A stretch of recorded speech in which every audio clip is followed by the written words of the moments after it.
Some really big news in the automotive industry today because Polestar is leaving the US market. Yeah, it's no more. I never thought you and I would do this video, but it's happening. Yeah, really, really crazy. You know, it's always big news with the launch of a new car company. And then a lot of new car companies are vaporware. Polestar was one of the few to actually make it to reality, sell in big volumes. And just 6 years after their entrance to the US, they're pulling out. Yeah, this is unfortunate. So the news story is on TFLcar.com, our website as well.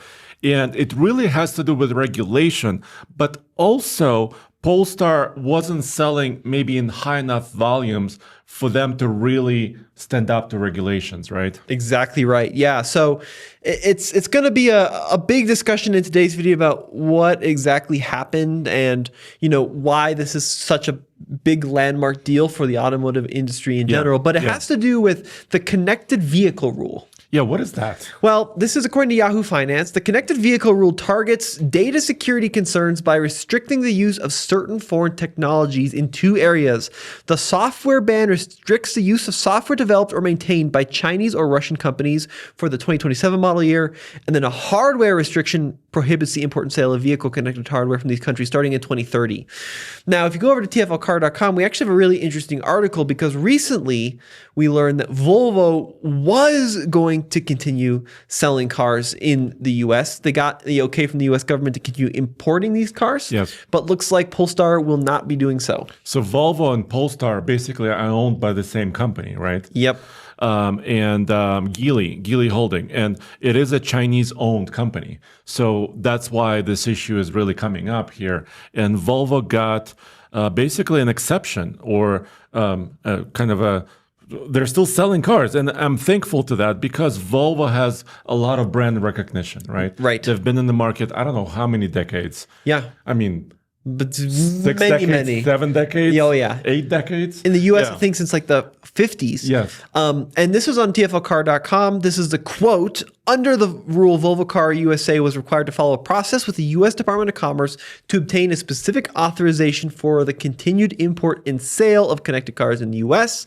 The process is carried out by a case-by-case basis. So basically, Volvo was allowed to keep going with it, but the Polestar thing is interesting, and I think that it's definitely going to hurt not only potentially, you know, other makers who may find themselves in this position, but also U.S. industry, because something that people forget is there's actually a Polestar made right here in the U.S. Exactly, because, well, according to our story here as well, they have a plant near Charleston, South Carolina, and about 2,000 employees work there. Yeah. So if they're no longer selling or producing vehicles for the US, I mean, they're still going to be selling vehicles elsewhere, right, in Europe and other markets. But about 2,000 people could lose their jobs or are losing their jobs because of this. Yeah, so really kind of a devastating news for those families who are involved in this decision to leave the U.S. The Polestar 3 and 4 will still be available in the current 2026 form while supplies last. And Polestar did say, quote, it would continue to support customers, including providing access to its service networks. So if you own a current Polestar, at least for the time being, you are still going to be able to get it serviced and fixed, right?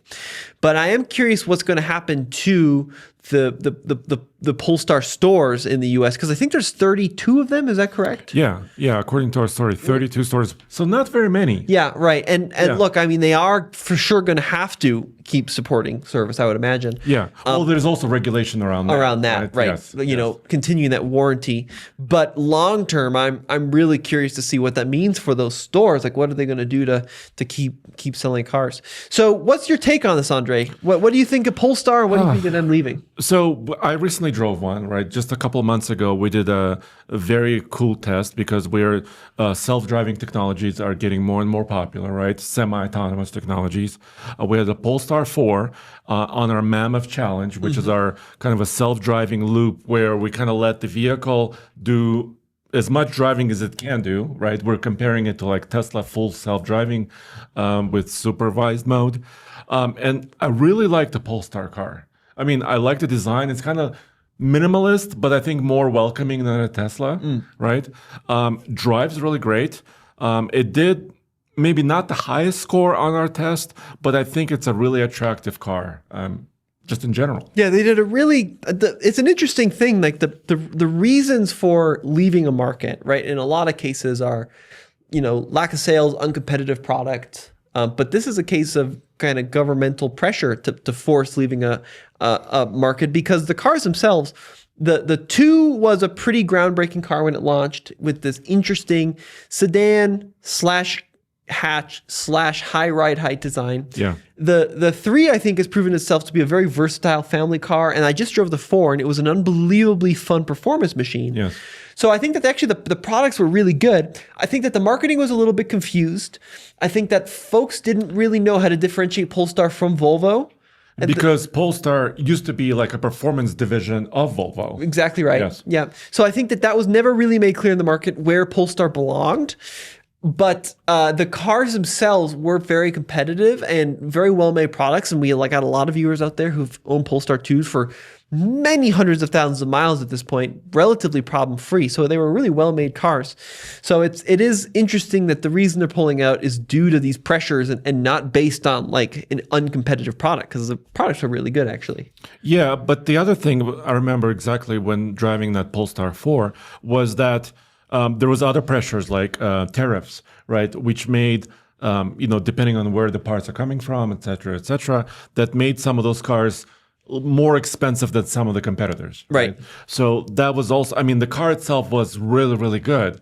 But when you're looking at the bottom line, right, and then you're comparing it against others, maybe Teslas and some others, that higher price of the Polestar probably turned some people off. Now, so that was difficult. The connected services thing is interesting, and I think that there is a lot of fear from folks about, data privacy and security related to that. But fundamentally, my challenge with this is there's the modern day automobile is a global product, right? Yeah. It's impossible to just have a fully built and supplied and developed car here in the US, right? Or in any country for that. Any country, Yes. yeah. It could be Germany, it could be Korea, it could be Japan, right? These are global companies with design and engineering studios around the world. Yeah. And I understand that perhaps there was more Chinese influence with the Polestar software than other automakers.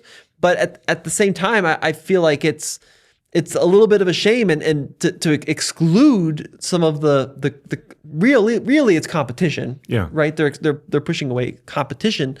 And for what has largely been considered a free market here in the US, it certainly doesn't in some cases feel that way at all. No, in this instance. It does not. Like, for example, we're also testing a Volkswagen Jetta GLI. Right. We have a long-term test vehicle from Garnet Auto. And I was just looking at the window sticker, right? Just a Monroney sticker with all the information, pricing, options.